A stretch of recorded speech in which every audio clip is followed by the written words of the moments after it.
Let's dive right in with a scary question. What happens if we strip away all human creativity? Seriously, picture your day right now without any design, no music, and zero storytelling. It's a complete void.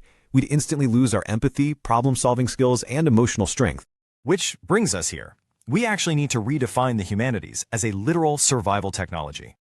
First up, our inner world. How does this tech help us handle super complex, heavy emotions? Take Maria, who lost her grandmother in 2020. Reading Simone de Beauvoir's memoir helped her process that grief. Literature is like a lens, right? It turns our deeply personal pain into something universal and survival. And this starts early.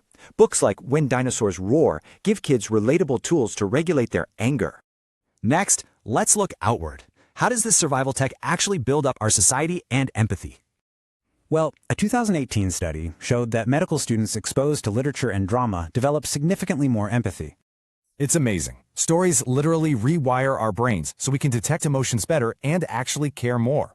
Finally, the future. Because honestly, we can't solve massive global problems if we can't even imagine them. For instance, student Merve McCormack created a zine about survivors living in an underwater dome on Earth. Her characters steal paper to make the planet's last book, forcing us to rethink sustainability today. By mixing logic with art, STEM becomes STEAM, giving us the exact imagination required for human survival. So how do we protect this incredible technology every single day? It totally starts with the kids. Instead of just asking kids, what did you make, we need to focus on their creative process. Try asking, where did you start? Or how did it feel? Make protecting their creativity a daily habit.